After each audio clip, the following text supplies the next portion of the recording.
Hi, I'm Joy, and this is another IFS parts work demonstration. So this one's a little bit interesting because I typically would just address something as it's coming up for me.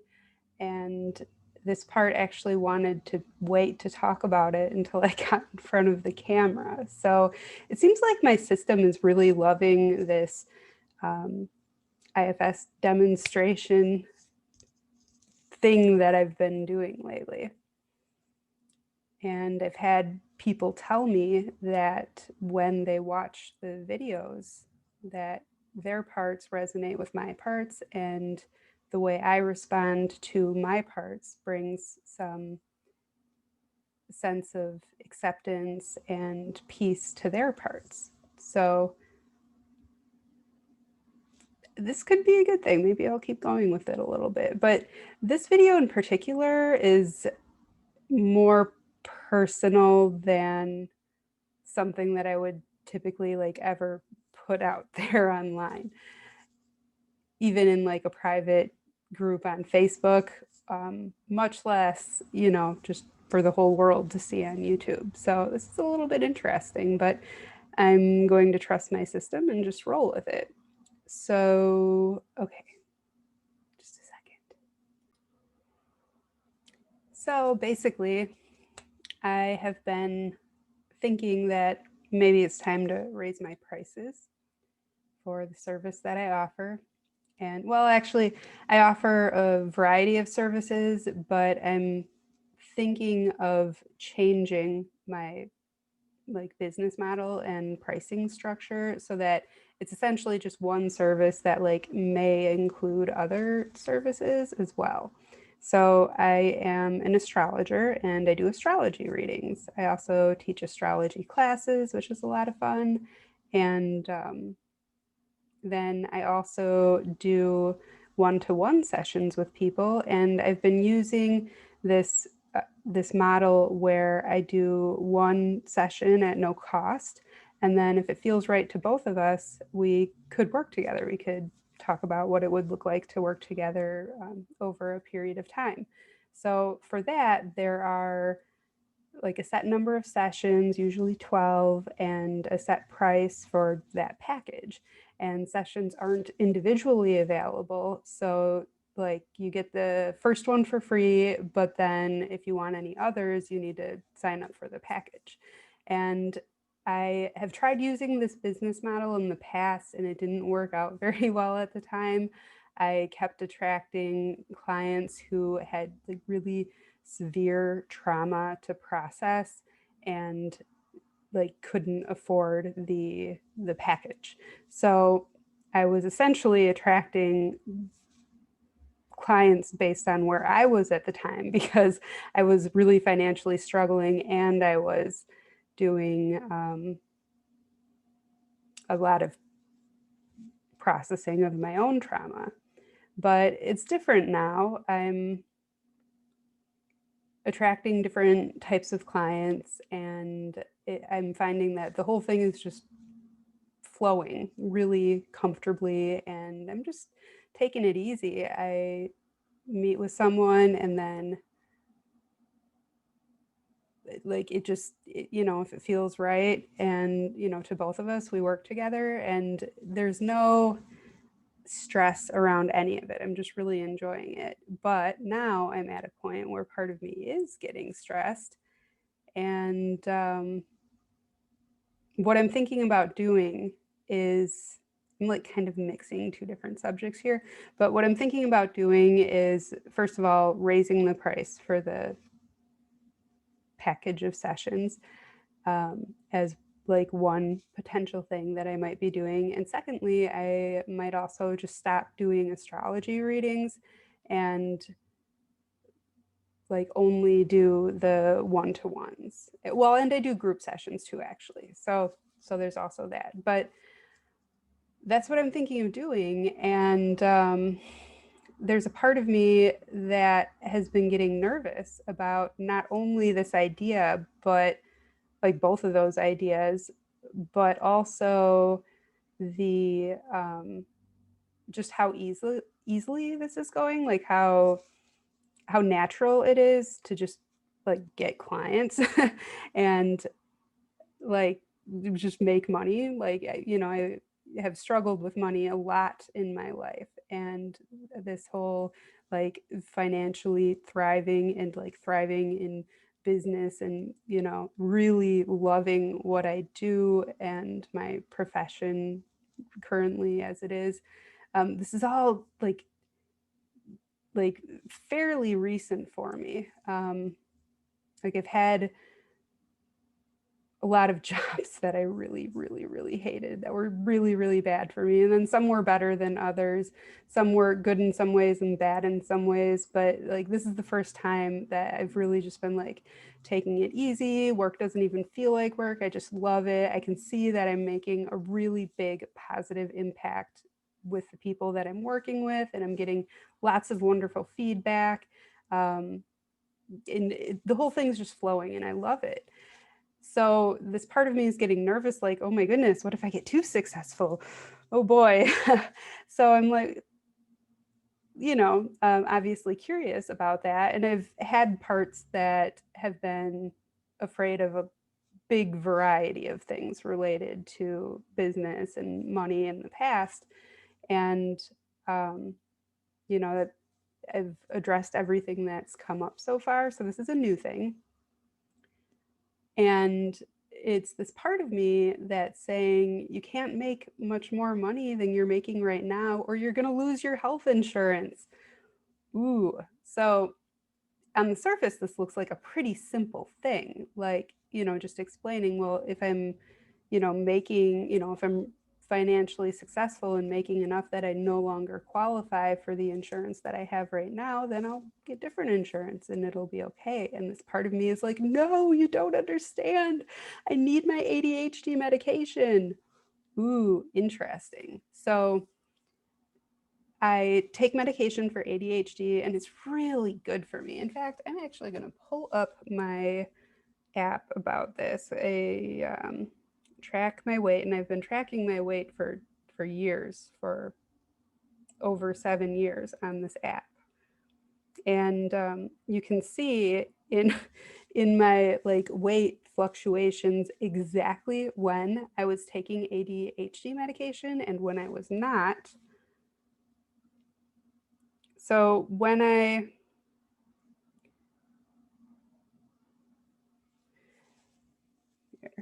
don't know if that's actually going to show up. Oh, there we go. Come on. There, we want to see that screen. Okay, so you can see on here, I started taking ADHD medication again within this time frame right here. And then I lost, it's kind of a long story, but I lost access to it here.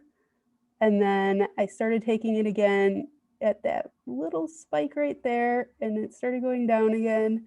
And then I lost access to it again, and that's when it started climbing here. Then I got back on ADHD medication, and it started going down here. And then I lost access to it again, and it went up, and then there at that peak, I started taking it again, and it's been going down again.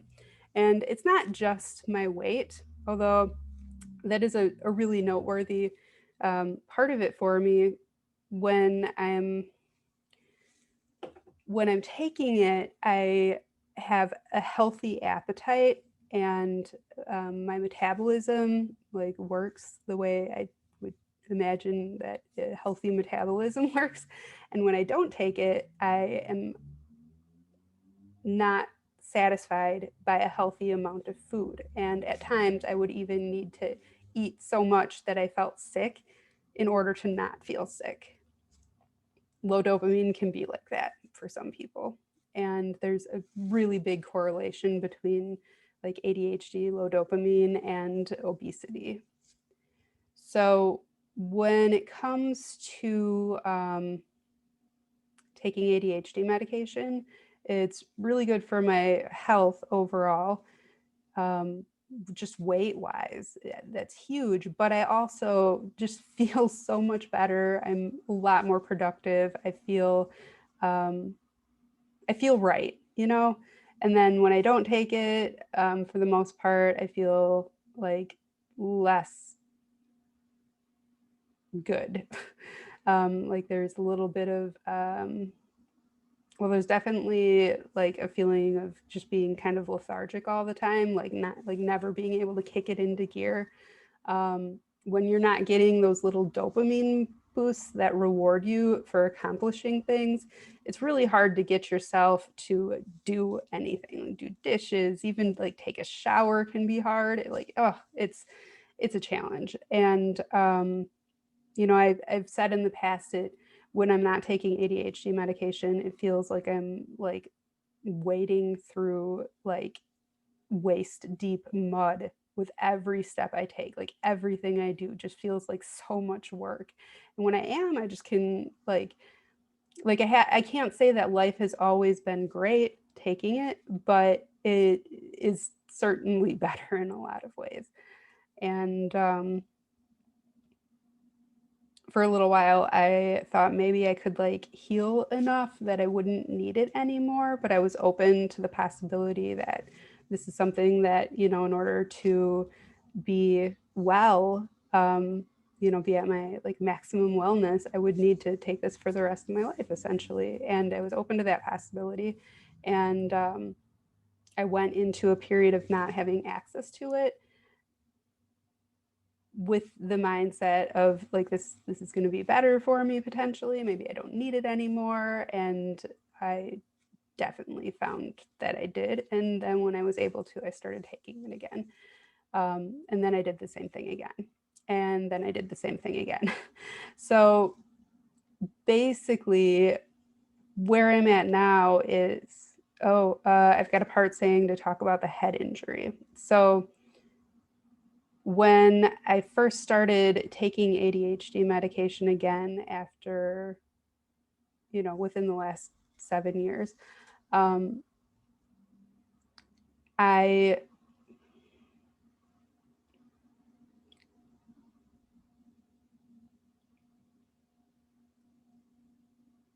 am freezing. Why am I freezing? Is there a part of me that like doesn't want to talk about this?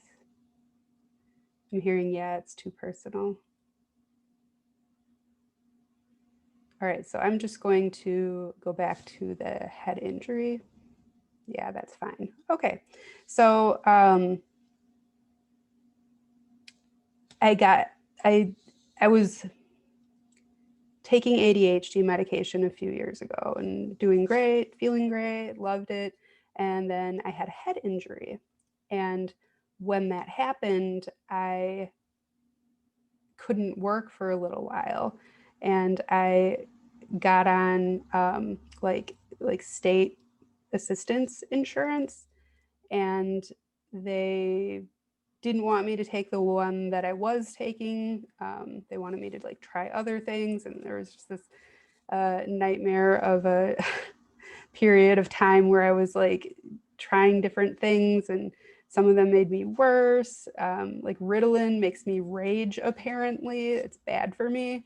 Not saying it's a bad medication. I think with this kind of thing, it's really important um, to note that like brains are different and they change over time. So like just because a medication is bad for one person doesn't mean that it's just like bad for everybody. And just because it is often good for people with similar symptoms does not mean it's going to work well for a particular person. And it can change over time. So, so in my case, I finally got back on like a medication that worked well for me, and finally got the dose up to where it needed to be, which took a while. And then at that point in time, I like hadn't been able to work properly for a little while, and I had gone through my retirement savings in the wake of this head injury. So when my lease was up, at the house where I was living, I just put all my stuff in storage and hit the road and started couch surfing. And I'm very, very grateful because I never had to sleep outside and I never had to go hungry. There were a lot of really generous people that, let me sleep on their couch. I was couch surfing, or like fed me, or usually both. And that went on for, I mean, it's kind of a complicated story, but essentially what I was saying just now is that when I got to this point where I needed to like put my stuff in storage and go like sleep on people's couches, it took me out of my home state. And then I didn't have that state insurance anymore. So I lost access to it, and I like wasn't financially in a position to like get set up with a new like psychiatrist or doctor or whatever in a different state, and I never even knew how long I was going to be there. My travels took me through 3 states and 2 countries before I made it back to my home area, which is where I'm living again now. But essentially, I just wasn't in a position to get the medication for a while, and it was really hard. And it certainly, I was like trying to like deal with all this instability in my like home life, you could say, the instability of not having a home, and like trying to feel like I had enough of a foundation or enough like stability or security or whatever to like focus on business. And it just didn't work very well at all. So, and because I like never knew how long I would be in a particular area, I couldn't just like go get a job. Yeah, like the whole time I was like trying to get back to my home area. I have a daughter here that's young. So anyways, it was so hard being without my medication. That's what's coming up. That's what this part wants to say. And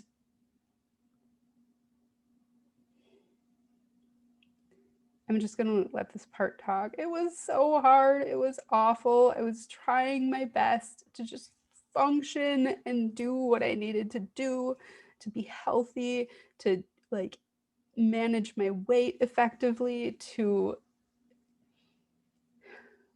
live. And it was so hard and I felt awful. And it was just so stressful. And the worst of it was when the doctor wouldn't let me have the medication that I knew worked for me and she knew worked for me, and like everybody knew worked for me but the insurance company, and they just it was awful. So then when I lost the insurance, it was really hard, and it's just been such a struggle, and I've been doing my best to get by and to function. It's been really hard. The head injury made it hard. The bad medications made it worse. And then just not having medication made it really bad. It's just all so hard, and I promise I did my best. I promise I did my best. I was doing my best the whole time. I didn't want to be away from my daughter. And I had to leave twice. It's just so hard. I was really trying, I promise. I did my best.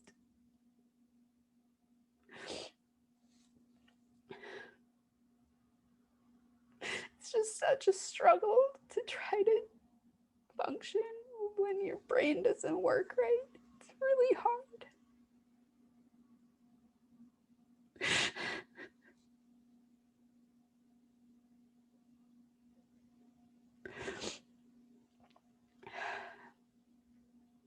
So I'm here as self, like my true core self. I'm here with this part that's at the surface right now and just expressing this fear and this frustration, not frustration, struggle, just so much struggle and feelings of helplessness. And when you feel like you can't do something, but you have to do it, it's a really stressful thing. And they just want this part to know, I know you did your best, sweetie, and I'm not mad at you.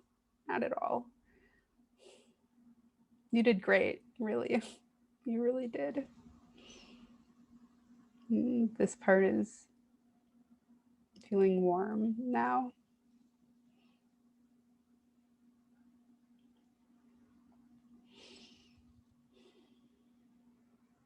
There's a feeling of calmness and warmth, and she's still crying inside, but in my mind's eye, I'm holding her.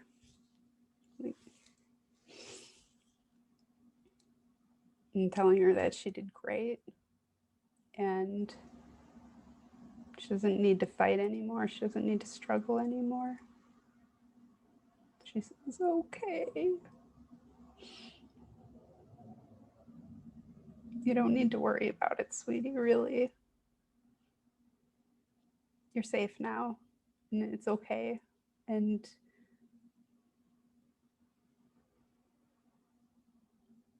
we'll see our daughter, my daughter, tonight, and that'll be lovely. And that was a really, really hard time, but it's over now. I've got this stability and security now that I didn't then, and it's gonna be okay. Really, it's gonna be okay. And the medication doesn't really cost that much. If I lose my insurance, I can buy other insurance, and if for whatever reason can't get other insurance, I can still just buy, like, go pay out of pocket to see a psychiatrist or a doctor, and just pay out of pocket for the medication, and it'll be all right. I'll make sure we've got what we need. It'll be okay.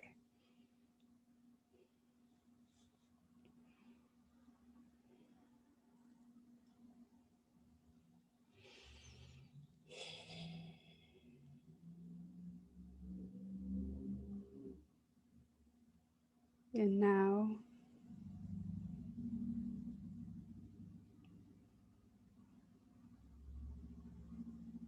she's still crying a little bit inside, but it's like winding down, or like, just kind of releasing some of that pent up energy about how hard it was.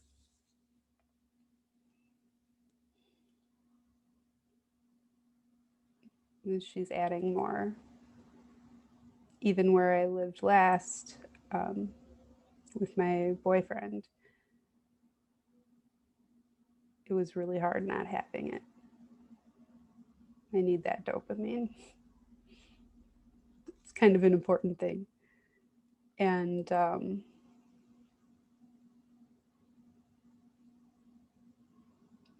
it was so hard, she says.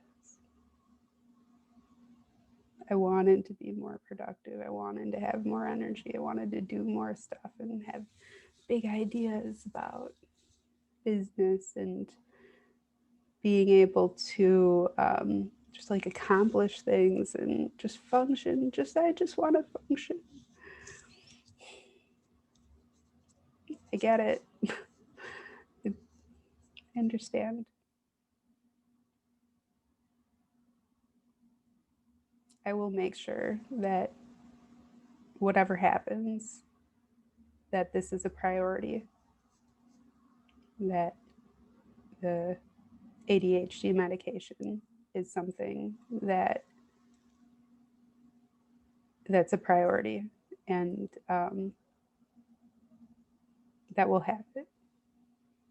And also, it's not your fault, and it wasn't really your responsibility. Oh, that opened the floodgates. It wasn't really your responsibility to try to function without it or to make sure that it was there. How old are you, sweetie?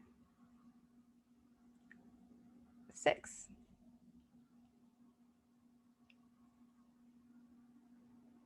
It was the first time I started taking ADHD medication when I was 6.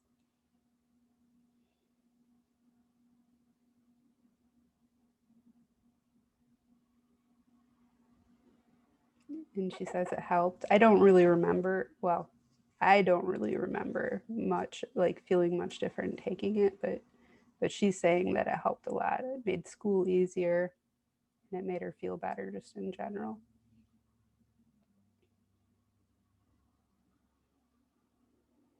It was hard not taking it, because I only took it for, like, I want to say a couple years or so.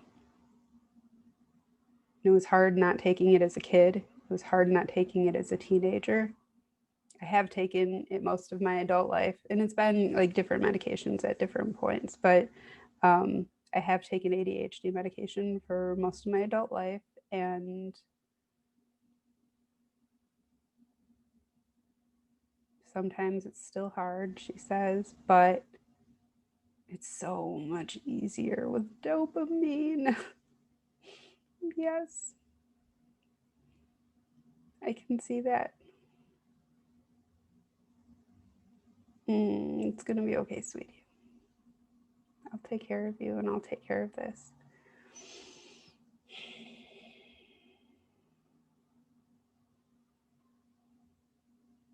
So I think I need to just sit with this for a little bit. So I'm going to do that now. I'm going to pause and just sit with her. Okay, so she asked me to start it again, or said that she wants to start it again because there's a little bit more to this. So I'm wondering what she did before medication was ever a thing. Like what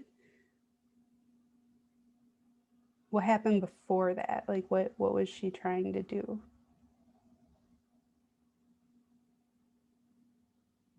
And function is what she's saying. It's always been hard to function, just like pay attention at school, do the things that are expected of me, sit still at church, do stupid math that I hate.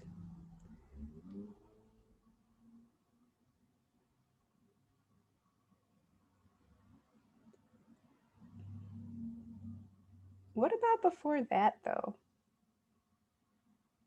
She says she doesn't remember before that. So this is largely about meeting the expectations for productivity and focus and learning, like, being able to function the way other people expected me to function. She says yes. Well, she's nodding. I mean, sweetie. School is stressful, I think, for a lot of kids.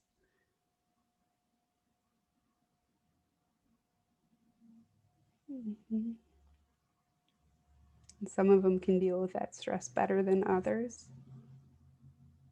And she thought that everybody dealt with it better than her, or at least almost everybody. And the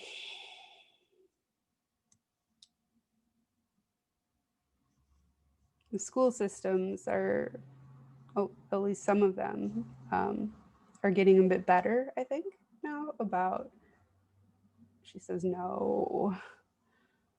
But when I was a kid, it was pretty,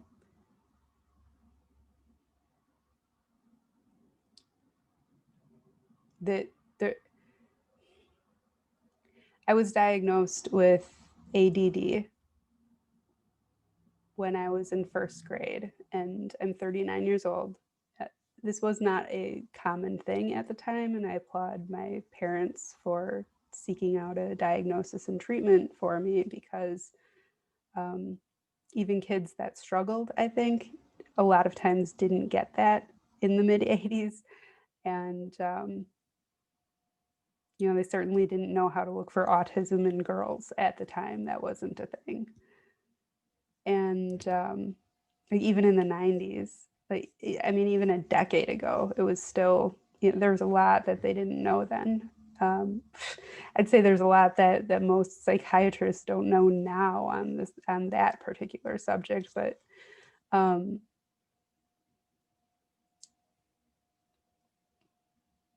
it's a pretty rough thing for a kid, having to function a certain way that's expected of you. Um, and everybody has to do the same things. And that's a lot of work for a kid. I kind of like play-based learning, like unschooling, that kind of thing. That seems nice. It's just kind of like chuckling and like crying at the same time a little bit. The tears have slowed down quite a bit now. Um,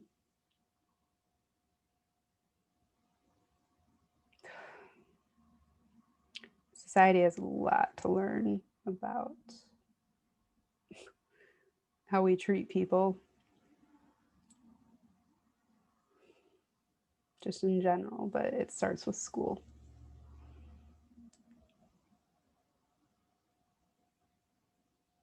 I'm hearing it starts with pediatric care. I wonder if that's the same part. It's not. Okay. Ooh, there's a part that wants to rant about the subject of circumcision, which is an entirely different topic. Entirely different topic, but it's maybe something to look at another day.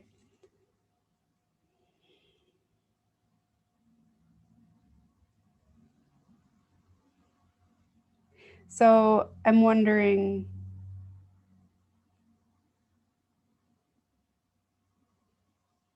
if this part,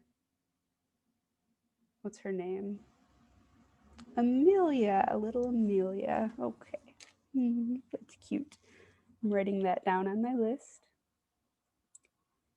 Amelia tried so hard to be productive and function.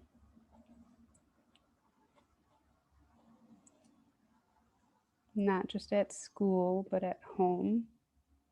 Chores and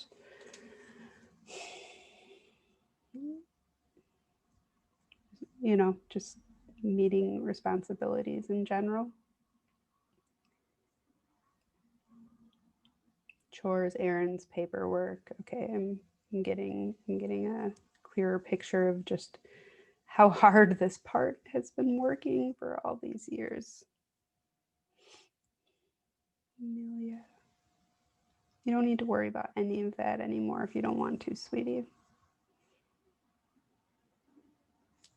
I'm an adult, believe it or not, and I can take care of those things now if they really need to be done, and like have a good sense of what needs to be done and when it really needs to be done. And like how well it should be done. Like this isn't something that you need to worry about if you don't want to. Okay, she says. She seems sleepy. I'm just gonna rest for a little while, she says.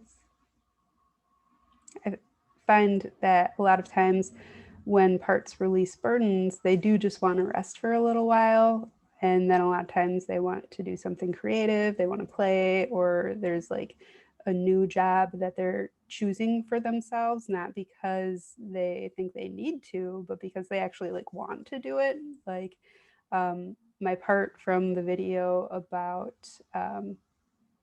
like reactivity to perceived rejection or to rejection, um, that part, for example, now likes to edit my videos.